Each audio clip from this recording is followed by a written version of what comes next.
नमस्कार साहित्य उत्सव. मी हर्षदा. माणसाला प्रगल्भ बनवतो तो कायदा, समाजाला सुव्यवस्थित बनवतो तो कायदा आणि राष्ट्राला संपन्न बनवतो तोही कायदाच. व्यवस्था सुदृढ, कल्याणकारी आणि भेदभाव विरहित करायची असेल तर कायदा बनवणं अपरिहार्य असतं. स्वतंत्र भारतात प्रत्येक घटकाला न्याय मिळवून देण्यासाठी विविध कायदे बनवले गेले आणि ते अंमलातही आणले गेले. परंतु शारीरिक किंवा बौद्धिक अक्षमतेमुळे दिव्यांग म्हणून, अपंग म्हणून संबोधला गेलेला एक खूप मोठा वर्ग वर्षानुवर्ष, शतकानुशतक उपेक्षित राहिला. या दिव्यांगांना भेदभाव विरहित सन्मानाचे जीवन जगता यावं, प्रत्येक क्षेत्रात त्यांना संधी उपलब्ध व्हावी म्हणून भारत सरकारने 28 डिसेंबर 2016 रोजी दिव्यांग अधिकारिता अधिनियम 2016 हा कायदा संमत केला आणि दिव्यांगांच्या प्रगतीचा खऱ्या अर्थाने शुभारंभ झाला. आपणही समजून घेणार आहोत दिव्यांग अधिनियम रघुनाथ बारड यांच्यासोबत साहित्य उत्सवच्या विशेष सदरातून मुक्ती देणारा कायदा. 65व कलम सुरू होत आहे. Functions of the central advisory board on disability, केंद्रीय अपंगत्व सल्लागार मंडळाची कामं. यामध्ये 65व कलम आहे आणि या 65व कलमांतर्गत काही उपकलमांची तरतूद आहे. त्यातलं पहिलं उपकलम आहे की विषयांच्या अधीन राहून, अर्थात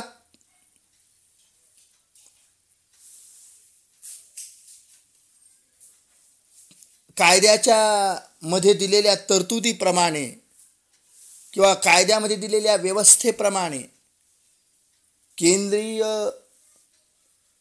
सल्लागार मंडळ जे अपंगांसाठी आहे ते अर्थात राष्ट्रीय पातळीवर सल्लामसलत करण्याचं काम करेल आणि सल्लामसलत करून काही सल्लामसलतीच्या संबंधातले निर्णय हे घेईल.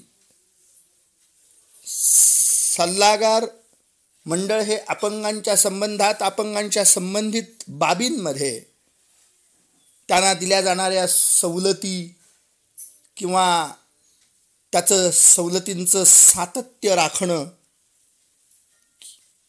शिवाय त्यांना त्यांच्यासाठी वेगवेगळ्या प्रकारची धोरणं तयार करणं, जेणेकरून अपंग व्यक्तींचं सबलीकरण आणि सक्षमीकरण कसं होऊ शकेल, त्या दृष्टिकोनातून अशा कृती, असे कार्यक्रम, अशी पावलं, अशी धोरणं ठरवण्याचं काम अपंग व्यक्तींसाठी हे केंद्रीय सल्लागार मंडळ करेल. जेणेकरून अपंगांना त्यांच्या अधिकारांचा वापर, उपभोग घेता आला पाहिजे किंवा उपयोगात आणता आलं पाहिजे, असं पहिलं कार्य दिलेलं आहे. आता दुसरं काम आहे या सल्लागार मंडळाचं, खास करून किंवा विनापूर्वग्रह अपंग व्यक्तींना सामान्य व्यक्तींप्रमाणेच तरतुदी या केल्या गेल्या पाहिजेत किंवा सामान्य व्यक्तींसाठीच्या ज्या तरतुदी आहेत त्याशी समसमान तरतुदी अपंगांसाठी सुद्धा केल्या गेल्या पाहिजेत. यासाठी खबरदारी घेण्यासंबंधात नियम आणि नीतिधारणा किंवा नियम आणि उपनियम हे राष्ट्रीय अपंगत्व सल्लागार मंडळ करेल. त्यासाठी आपल्या कार्याचं वहन करण्याकरिता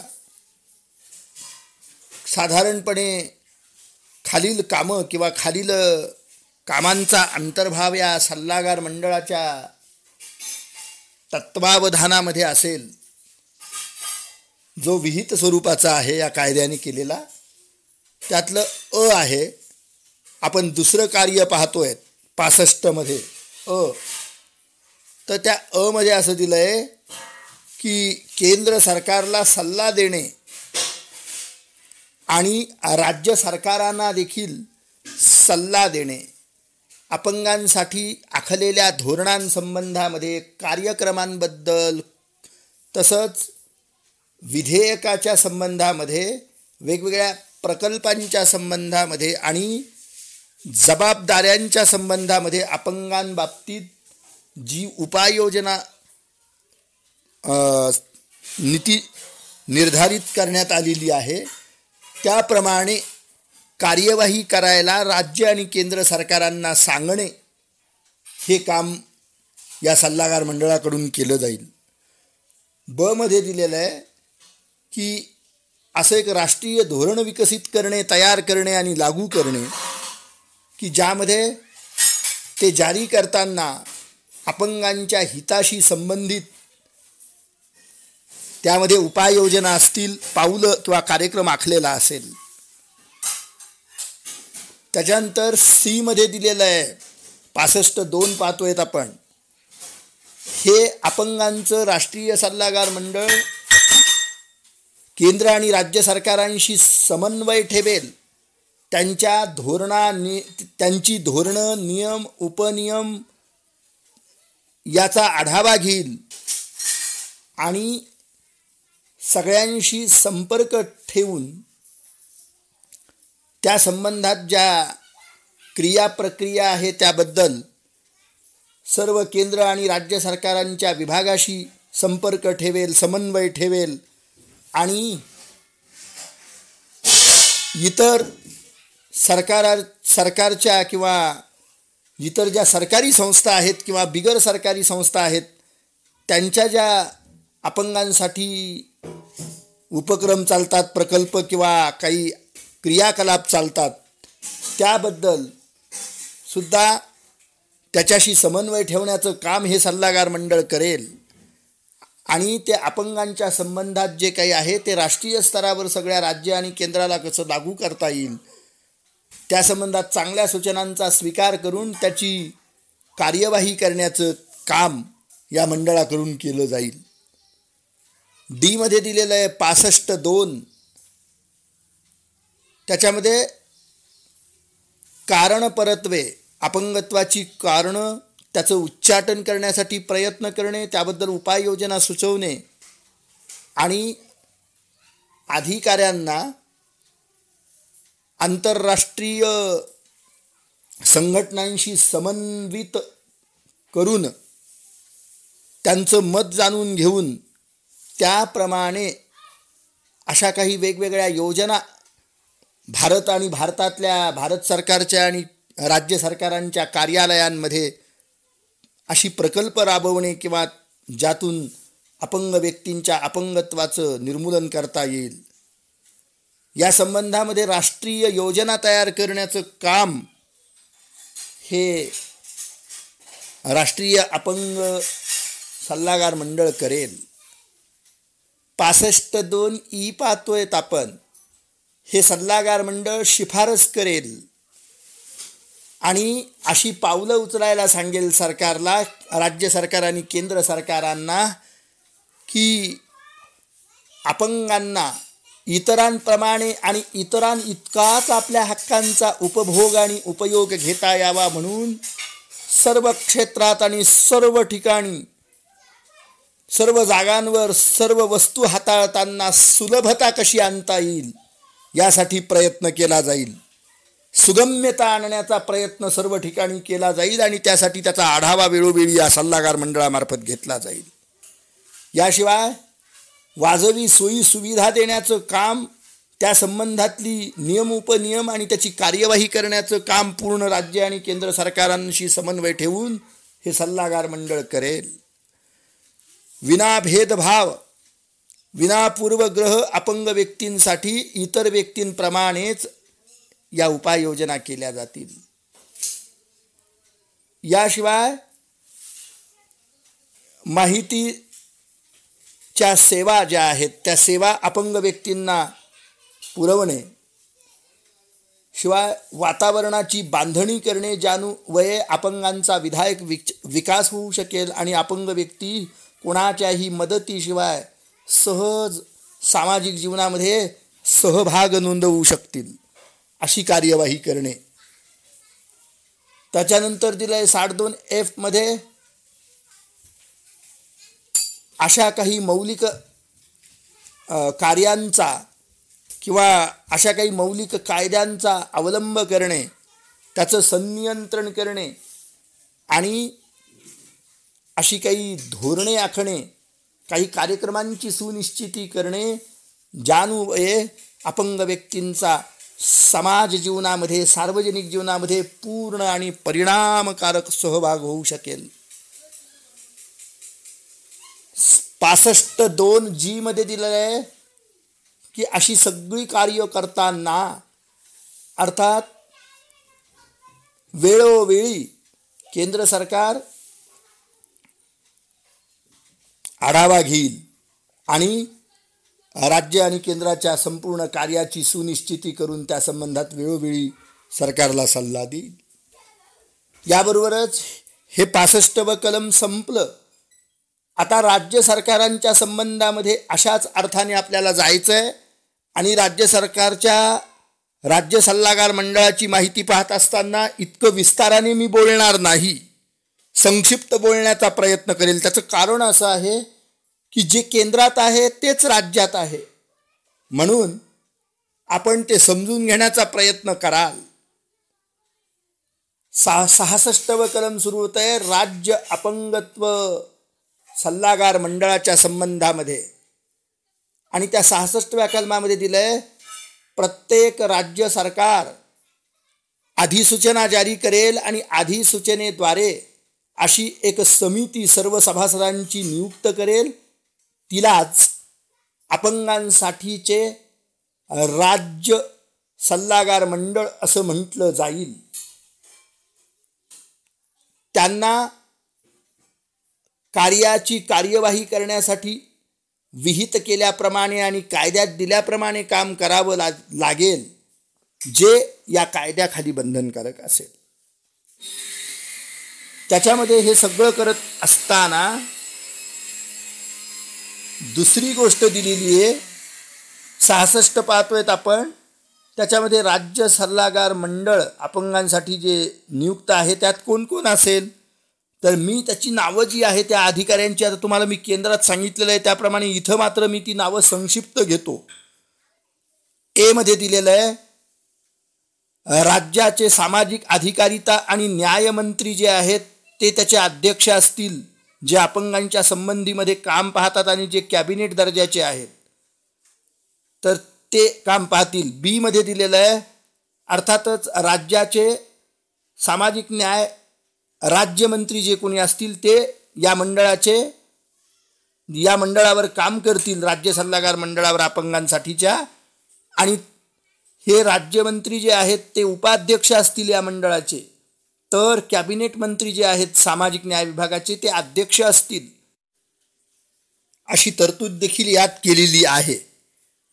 66(3) पाहतोय आपण आता, म्हणजे 66C पाहतोय आपण आता. 66(2) मधलं C, त्याच्यामध्ये राज्य सरकारांच्या वेगवेगळ्या विभागांच्या खालील सचिवांचा समावेश असेल, जी या सल्लागार मंडळाचा भाग असतील, ज्यात अपंगांचं काम पाहणारे प्रधान सचिव सामाजिक न्याय विभाग, अपंगांसाठीचं प्रत्यक्ष काम करणारे उपसचिव सामाजिक न्याय विभाग, शालेय शिक्षण, निरंतर शिक्षण, उच्च आणि तंत्र शिक्षण, महिला आणि बालकल्याण, ग्रामीण विकास, वित्त सचिव, मनुष्यबळ विकास सचिव, पुनर्वसन सचिव, आरोग्य आणि कुटुंब कल्याण सचिव,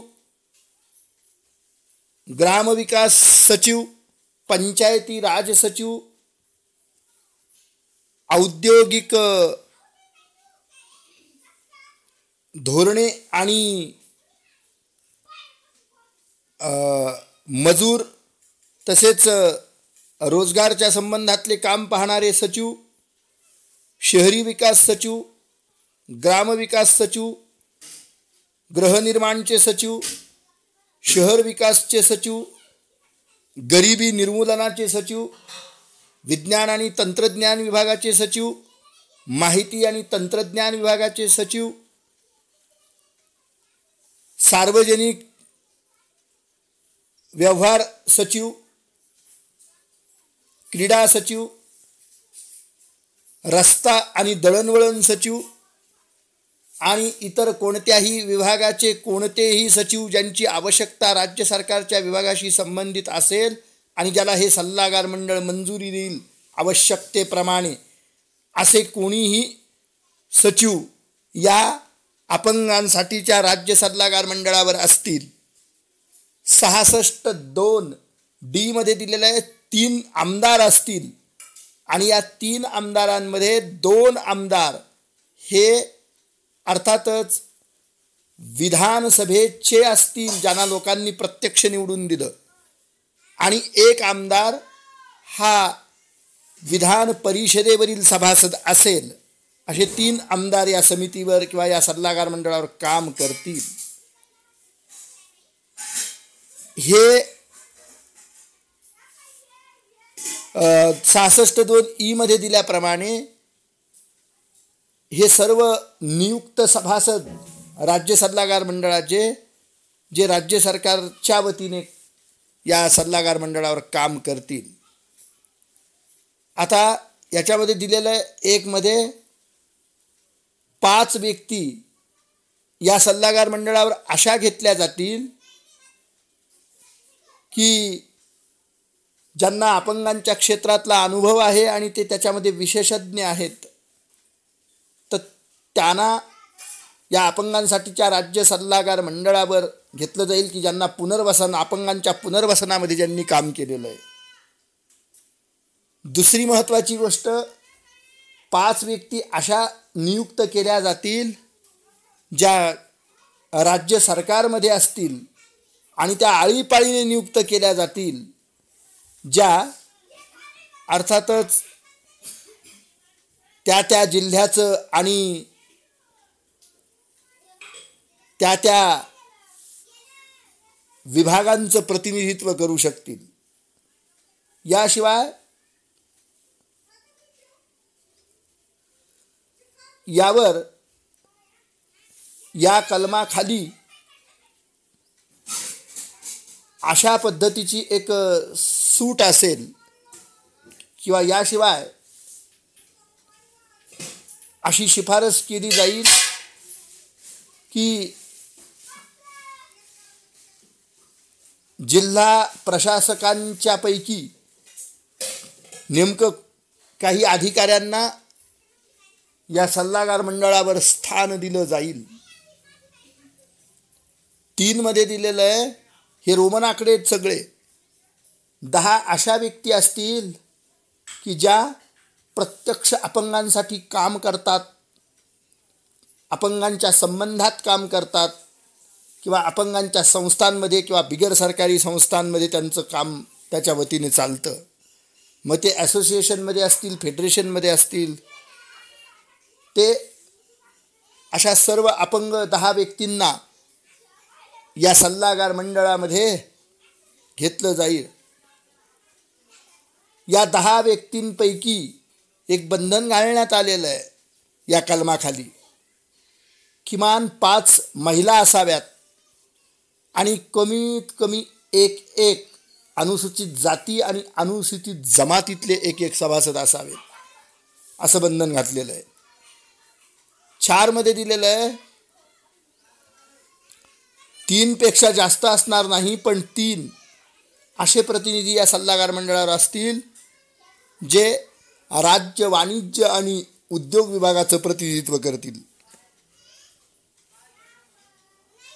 F मध्ये दिले 66(2) मधलं आपण हे रोमन पाहतोय सगळं, त्याच्यामध्ये 6 मध्ये दिलेलं आहे की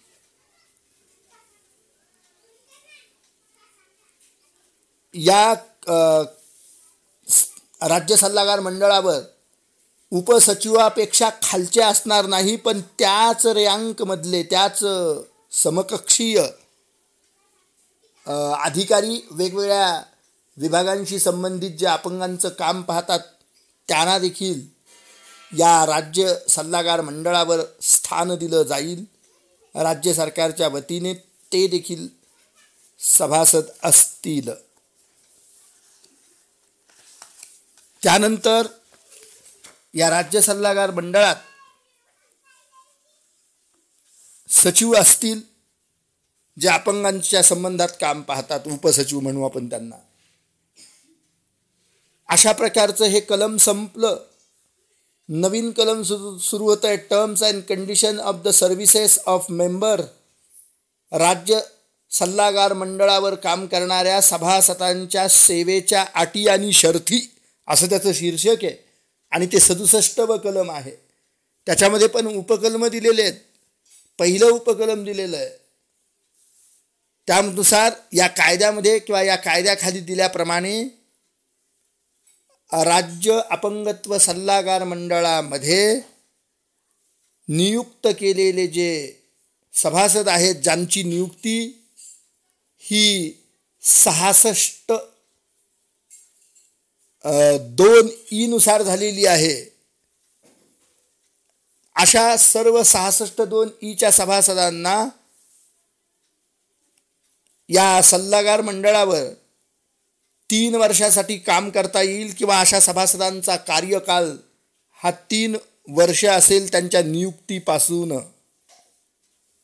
शिवाय यात असंही म्हटलेलं आहे की असे राज्य सल्लागार मंडळाचे सभासद आपला कार्यकाल पूर्ण होण्यापूर्वी राजीनामा देऊ शकतात. आपल्या कार्यकालाचं सातत्य राखण्यामध्ये पुन्हा त्यांना घेतलं जाऊ शकतं, जोपर्यंत ते यशस्वी होत आहेत. 67(2) दिलेलं आहे, राज्य सरकार जर त्याला जसं योग्य वाटेल त्याप्रमाणे कार्यकाल पूर्ण होण्याआधी नियुक्त केलेल्या, म्हणजे ईनुसार ज्यांची नियुक्ती झालेली आहे 66(2) नुसार, त्यापैकी नियुक्त केलेल्या सभासदांना काढू सुद्धा शकतं. पण काढून टाकण्यापूर्वी त्यांचा कार्यकाल संपण्याआधी ज्यांना काढलं जातं त्यांना राज्य सरकारने नोटीस दिली पाहिजे, कारणे दाखवा अधिसूचना दिली पाहिजे, त्यांचं म्हणणं ऐकून घेण्याची संधी दिली पाहिजे की का तुम्हाला काढून जर टाकलं जातं आहे म्हणून, काय तुमच्याकडून चूक घडली. तर ते बंधनकारक आहे शोकॉज नोटीस देणं, कारणे दाखवा अधिसूचना बजावणं. 67(3) नुसार असा नियुक्त केला गेलेला सभासद जो 66(2) नुसार आहे, तो कुठल्याही क्षणी राजीनामा देऊ शकतो. हा राजीनामा स्वतःच्या हाताने लिहिलेला असला पाहिजे असं बंधन आहे. कायद्यामध्ये शब्द वापरलेला आहे तसा, इन हँड, आणि म्हणून तो हस्तलिखित असला पाहिजे राजीनामा. त्या राजीनाम्यामुळे जे पद रिक्त होईल, ते रिक्त झालेलं पद,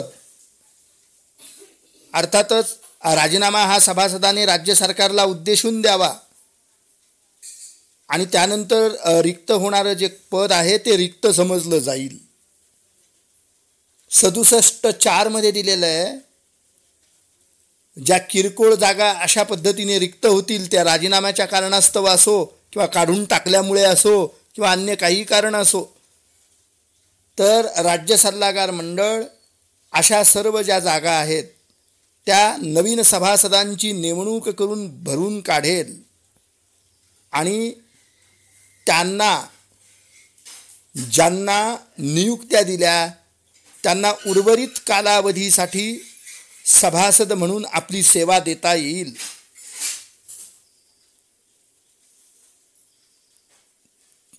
त्याच्यासाठीच्या ज्या अटी आहेत त्या या सभासदांना लागू असतील आणि त्या उर्वरित काळातल्या नियुक्तीसाठीच त्या बंधनकारक असतील. 67.5 मध्ये दिलेलं आहे, नियुक्त केलेले सभासद ज्यांची नियुक्ती ही अर्थातच 1 आणि 3 या कलमांखाली 66(2) नुसार झालेली आहे, तर अशा सभासदांना पात्र समजलं जाईल पुनर्नियुक्तीसाठी.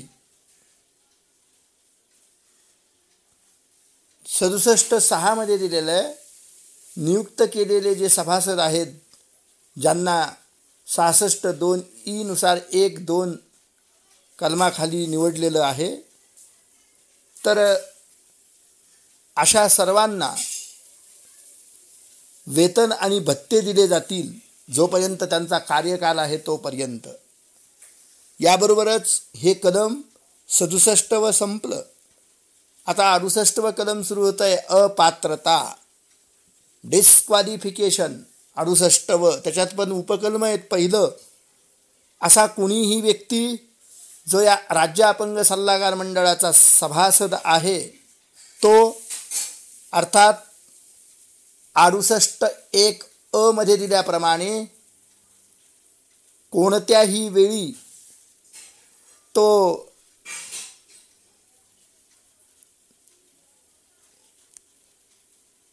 वेडा झाला असेल तर, किंवा त्याला काढून टाकलं गेलं असेल, किंवा त्याचं वेतन कमी केलं गेलं असेल, किंवा तो त्याची पत खराब झाली असेल, क्रेडिट खराब झालं असेल. ब मध्ये दिलेलं आहे 68 कलमामध्ये, असा कोणी सभासद ज्याचं मानसिक आरोग्य खराब असेल, ज्याने स्वतःला दिवाळखोर म्हणून घोषित केलं असेल, किंवा माननीय न्यायालयाने जर त्याला मानसिक आरोग्य खराब असलेला आणि दिवाळखोर घोषित केलं असेल, तर 68(2) नुसार असा कोणीही सभासद जो गुन्हेगार आहे किंवा राज्य सरकारच्या मते तो काम करायला अपात्र आहे असा, किंवा राज्य सरकारला असं वाटत असतं की त्याच्या चारित्र्याचा अधःपात झालेला आहे, असा कुणीही सभासद या सल्लागार मंडळावर काम करू शकणार नाही. डी मध्ये दिलेलं आहे, कोणत्याही वेळेला असा कोणीही सभासद हा गुन्हेगार असलेला जो या कायद्याखाली येतो तो अपात्र असेल. ई मध्ये देण्यात आलेलं आहे, शिवीगाळ करणे, त्यांच्या मते राज्य सरकार त्याचा हुद्दा आणि मुलाहिजात जर तोच बाळगत नसेल तर राज्य सरकारच्या मते तो त्याचं सातत्य हे होऊ शकणार नाही किंवा त्याला पुनर्नियुक्ती मिळू शकणार नाही. आणि तो लोकांच्या दृष्टीने घातक असेल असं राज्य सरकार मानेल. 68(2) मध्ये दिल्याप्रमाणे असा कुणीही सभासद हा काढून टाकला जाईल, पण त्यासाठी आदेश जारी केला जाईल, आदेशानुवये त्याला काढलं जाईल, राज्य सरकार त्यासाठी आदेश काढेल. या कलमात दिल्याप्रमाणे जर असा कुणीही सभासद याशी संबंधित असलेला, यात दिलेले त्याला जर का काढायची वेळ जर आली तर त्याला सुरुवातीला त्याचं म्हणणं ऐकावं लागेल, त्याला कारणे दाखवा, आधी सूचना बजवावी लागेल आणि मग नंतरच त्याचं म्हणणं ऐकूनच काढता येईल. असं तडकाफडकी काढता येणार नाही. त्याच्यानंतर 68(3) मध्ये देण्यात आलेलं आहे. त्यानुसार 1 आणि 5 मध्ये जी तरतूद केलेली आहे त्यानुसार 67(1) आणि 5 मध्ये जी तरतूद आहे त्यानुसार असा कुणीही सभासद जो काढून टाकला गेलेला आहे तर तो पात्र होऊ शकणार नाही पुनर्नियुक्तीच्यासाठी, असं बंधन त्यात आहे. त्याचबरोबर हे 68 कलम संपलं, 69 कलम सुरू होत आहे. व्हेकेशन ऑफ सीट, अर्थातच रिक्त झालेल्या जागा.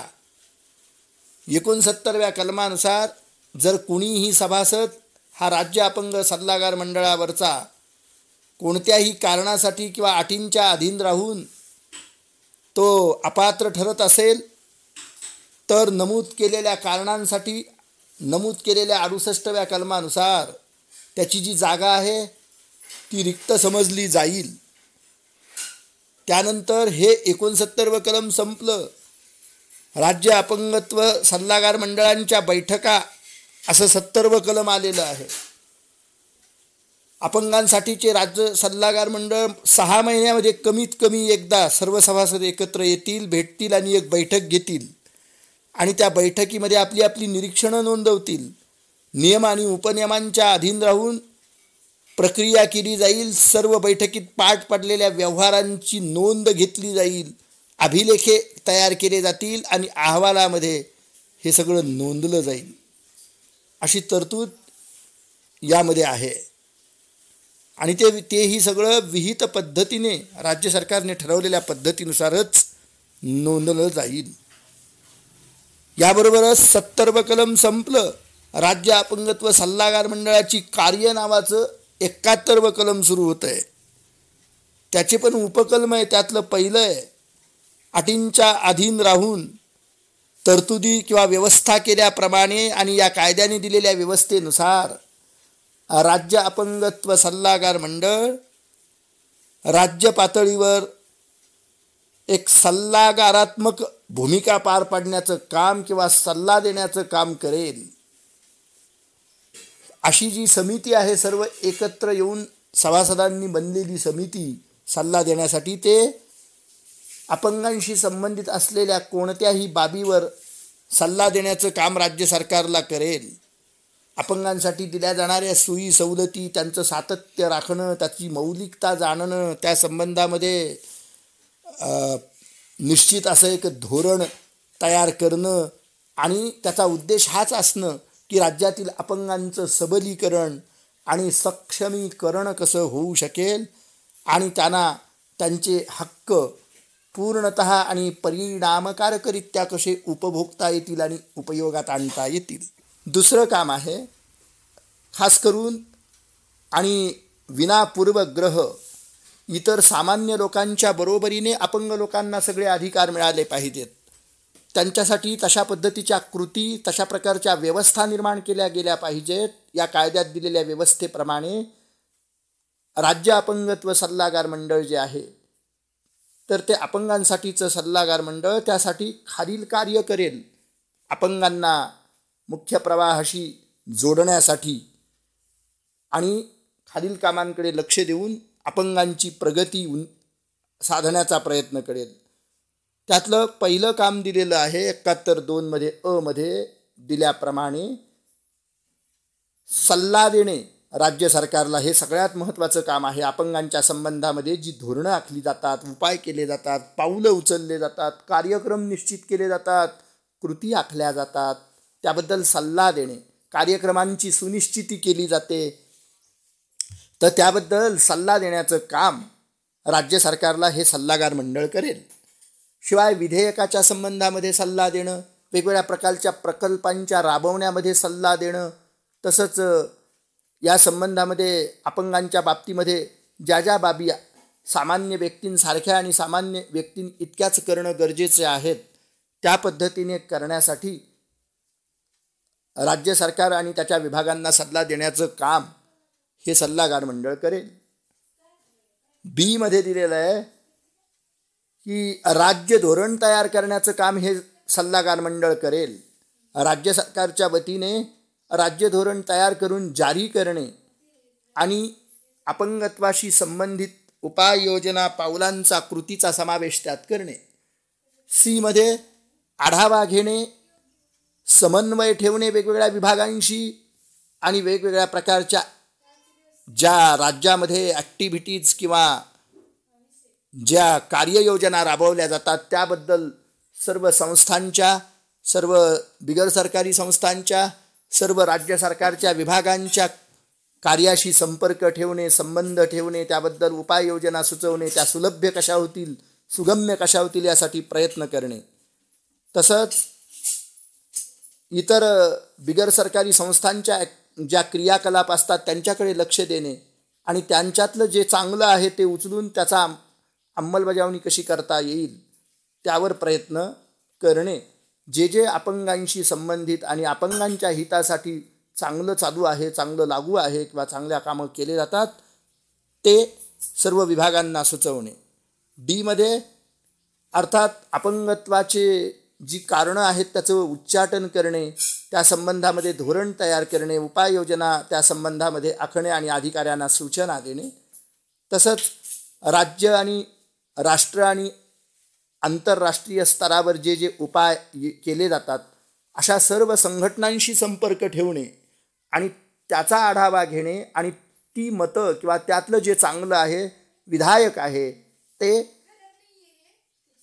राज्य सरकारांच्या विभागांना पुरवणे, राज्य सरकारच्या वेगवेगळ्या आखल्या गेलेल्या योजनांमध्ये समाविष्ट करणे, प्रकल्पांमध्ये लागू करून घेणे. यासाठी हे सल्लागार मंडळ राज्यस्तरावर काम करेल, कृती करेल, पावलं उचलेल, उपाय आखेल आणि संपूर्ण राज्यामध्ये एक राज्य योजना तयार करेल की ज्यान्वये अपंगांचा समन्वय, सहभाग, सहकार्य किंवा कसं वाढवलं जाईल आणि त्यांच्या हक्कांचा त्यांना कसा उपभोग घेता येईल.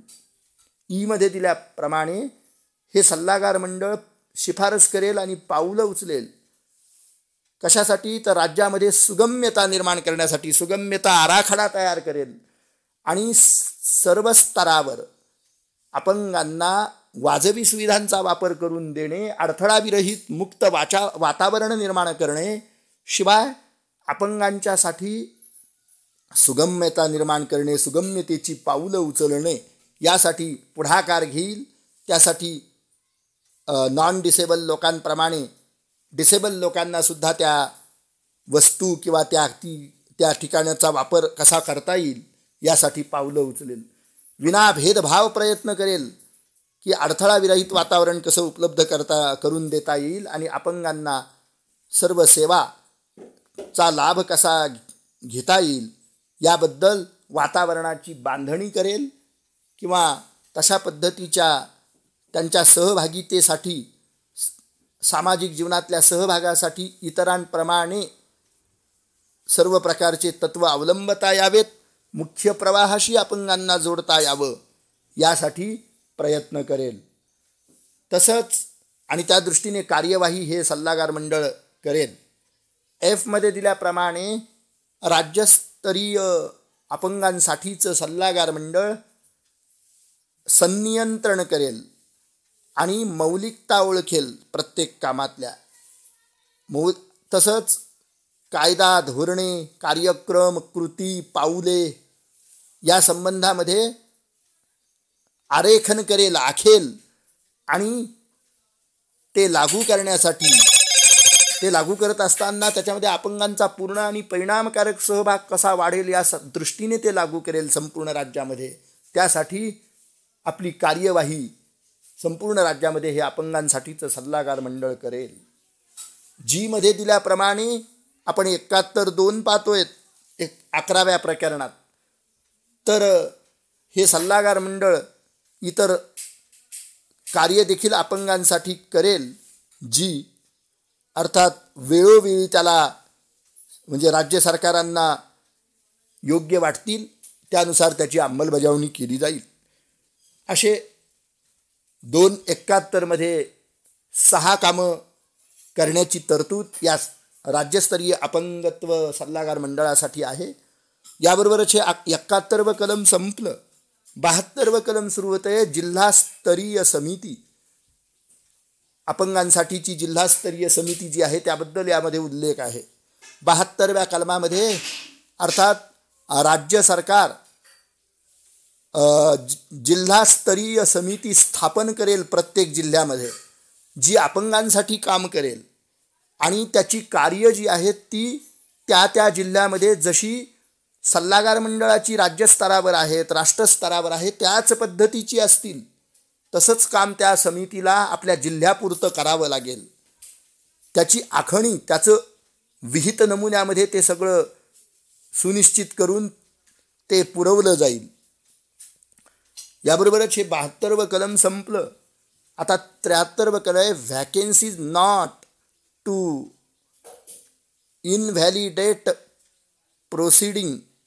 73व्या कलमामध्ये असं म्हटलेलं आहे की कायद्यामध्ये अशी नो ॲक्ट ऑर प्रोसिडिंग अशी कोणतीही तरतूद नाही किंवा व्यवस्था नाही की जसं केंद्रीय सल्लागार मंडळ जे आहे अपंगांसाठी काम करणारं आणि राज्य सल्लागार मंडळ जे आहे अपंगांसाठी काम करणारं, या दोघांच्याही जसे अहवाल तयार केले जातात, ठेवले जातात किंवा त्याचं कायदेशीर नोंद घ्यावी लागते, त्या संबंधामध्ये मिनिटाईज करून मिनिट्स बुक ठेवावं लागतं किंवा अहवाल पुस्तिका ठेवावी लागते, तशी जिल्हास्तरीय समितीला त्याची आवश्यकता नाही किंवा तशी गरज नाही. त्या दृष्टिकोनातून प्रश्न आलेले जे आहेत ते प्रश्न सोडवणं आणि केवळ सोडवणंच नव्हे तर त्या दृष्टिकोनातून जिल्ह्यामध्ये कारवाई करणं, ह्या जिल्हास्तरीय समितीला अभ्यास करावा लागतो. प्रकरण टू प्रकरण किंवा प्रकरण दर प्रकरण अशा प्रकारचे प्रश्न निर्माण झालेले आहेत. कशा प्रकारचा अन्याय अपंग व्यक्तीला सहन करावा लागतो आहे, त्या मूळ भूमिकेमध्ये जाऊन त्या संबंधामध्ये, त्या वादामध्ये निर्वाळा देण्याचं काम ह्या जिल्हास्तरीय समितीला करावं लागतं. ते करत असताना कुठल्याही मंडळावर अथवा घटनेवर कुठल्याही प्रकारचा परिणाम हा होणार नाही किंवा कुठल्याही समितीवर परिणाम होणार नाही, अशा पद्धतीने अपंगांसाठीच्या प्रश्नांमध्ये प्रकरण दर प्रकरण काम करून निर्णय अपंग व्यक्तींच्या विकासासाठी, कल्याणासाठी या जिल्हास्तरीय समितीला घ्यावे लागतात. धन्यवाद. याबरोबरच हे 73 कलम संपलं आणि 60 ते 73 अशी कलम, 16 कलम असलेलं हे सगळ्यात मोठं प्रकरण, 11वं प्रकरण याचबरोबर संपलं. धन्यवाद. दर्जेदार साहित्याचा आणि कलाकृतींचा आस्वाद घेण्यासाठी जॉईन करा साहित्य उत्सव व्हॉट्सॲप किंवा टेलिग्राम ग्रुप. जॉईन करण्यासाठी संपर्क करा 98 81 60 20 25 या क्रमांकावर. संपर्क क्रमांक पुन्हा एकदा 9881 60 2025. साहित्य उत्सव हे यूट्यूब चॅनल आजच सबस्क्राईब करा. साहित्य उत्सवच्या फेसबुक पेजला जरूर भेट द्या, कारण ज्ञान आणि मनोरंजन यांचं अतूट नातं म्हणजे साहित्य उत्सव.